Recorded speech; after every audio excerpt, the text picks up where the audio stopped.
Caras angolanas, caros angolanos, este é um último tempo de antena. Podia aproveitá-lo de muitas maneiras, mas decidi-me por uma. Não poderia ir embora sem desmistificar algumas insinuações que têm sido feitas a meu respeito.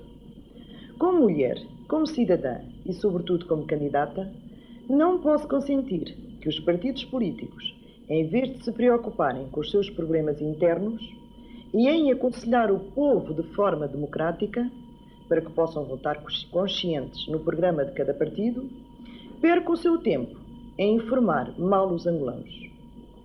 E estou a referir-me especificamente à UNITA, que me acusa de ter recebido uma casa do governo com piscina, corte de ténis e campos de basquete.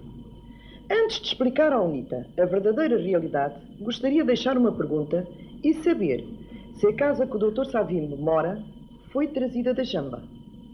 É evidente que, como hóspede do governo, também este senhor não pode deitar pedras, pois os telhados os telhados que tem, quer como partido, quer como dirigente, são efetivamente de cristal. Em novembro de 1991, quando cheguei a Angola, não tinha casa e, na sequência de uma entrevista com Sua Excelência, o Sr. Presidente da República, José Eduardo dos Santos, foi-me facultada a autorização para a aquisição de uma casa nos prédios do aeroporto. Estamos em setembro de 1992 e essa casa nunca me foi dada, embora saibam que existem dirigentes do MPLA que adquiriram aqui uma segunda ou terceira casa. Nesta sequência, decidi procurar uma casa devoluta na cidade de Luanda. Efetivamente encontrei quase 30, mas todas eram ou da esposa do senhor dirigente tal, ou da amante do senhor dirigente tal, ou do senhor diretor tal. Em pessoa, claro.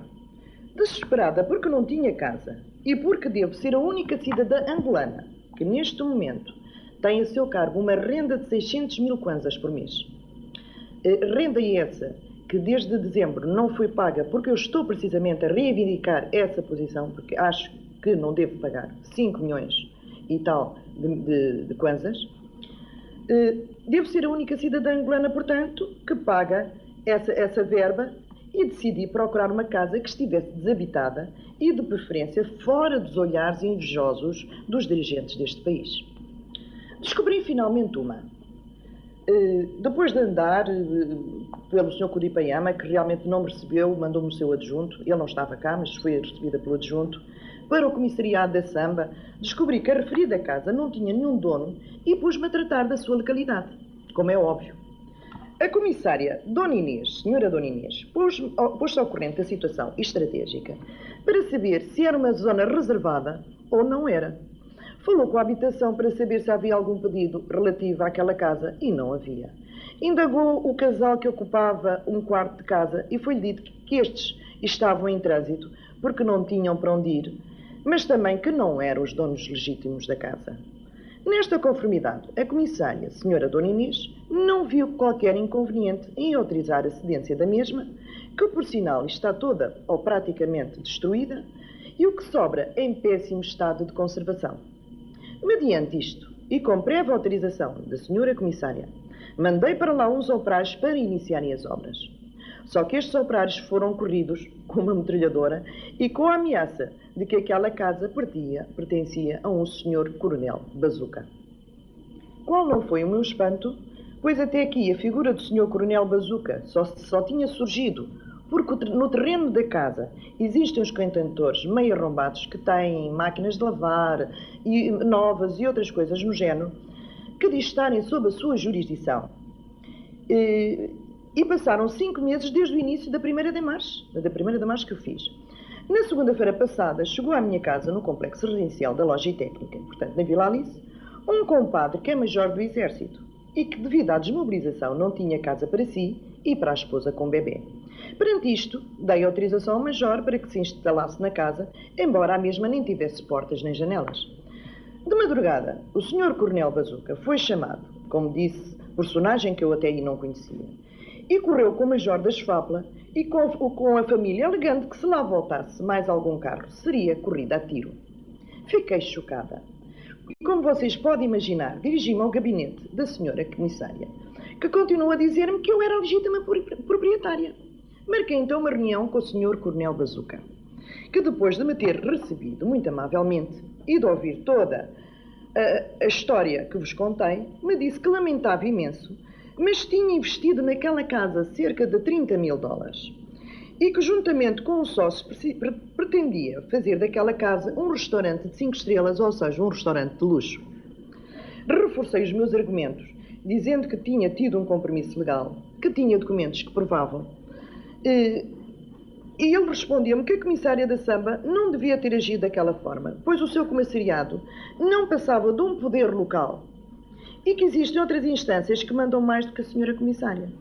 Referiu também que, com o advento da economia do mercado, tinha que ter outros planos e por isso não abdicaria desta casa de forma alguma.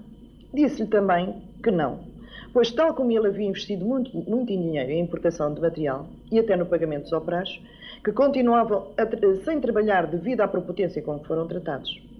E enquanto ele queria a casa para aumentar a sua fortuna, que já não é nada pequeno, suponho, eu apenas queria a casa para morar, pois desde que cheguei vivo somente num quarto.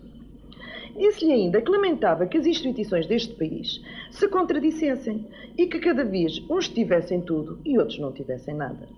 Disse-lhe ainda que lamentava que ele, que neste momento está a construir uma casa na Samba e que a autorização da referida construção foi dada pela senhora Dona Inês, pois disse que esta senhora e a instância que representa são incompetentes. Fiquei chocada, pois como dirigente de um partido e como candidata às presidenciais, fui humilhada e corrida a tiro. Imagino o que o povo angolano não deve ter sofrido antes da chegada da democracia em Angola, quando isto era pertença de 10 ou 15 pessoas.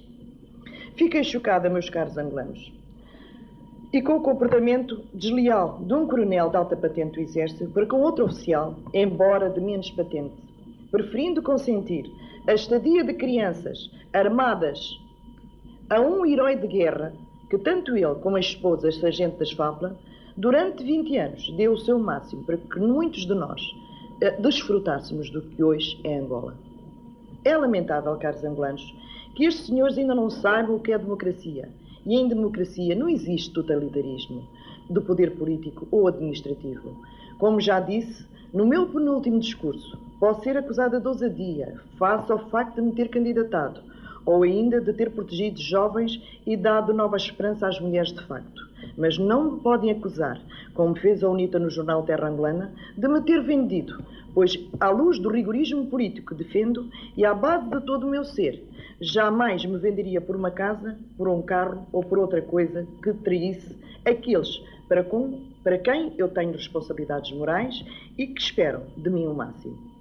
Os que me conhecem e pretendem ainda ter o mínimo de honestidade sabem que desde sempre fui uma lutadora e nunca apanhei boleia, quer da Revolução, quer do antigo regime PIDE, que muitos de nós lutávamos contra. Gostaria de dizer à UNITA que se o seu discurso tivesse sido mais elevado, talvez tivéssemos evitado que ódios antigos renascessem com intensidade e causassem mortes aos inocentes. Gostaria de dizer ao MPLA que é continuar a querer controlar tudo e ser dono de tudo, é então definitivamente a democracia neste país, que é nosso, jamais começará a andar. Gostaria de dizer ao povo angolano que não estou alheia às injustiças que desde sempre foram cometidas contra ele. E não vim aqui para prometer nada a este tem sido o meu lema e do PLD. No entanto, desejo sinceramente que ganhe quem quer que ganhe as eleições, o povo angolano possa ser poupado, pois um país só existe com pessoas que os constituem. Se não fôssemos nós angolanos, Angola, embora muito rica, não seria apenas um país, mas seria apenas um mapa. E apenas, como último apelo para os angolanos, que não se deixem enganar, pois vemos que ainda nada mudou, nem na UNITA, nem no MPLA. Bem-ajam, que Deus abençoe Angola. Para todos os angolanos, de Cabinda, do Zaire, do Is, da Luanda, do Kwanza Norte, do Kwanza Sul, de Malange, das Lundas Norte e Sul, Benguela, do Ambo, do Bié, da Huila, do Mochico, do Namibe, do Cunene e quando do Cubango, que Deus vos abençoe, que Deus abençoe Angola. Pão, paz, liberdade.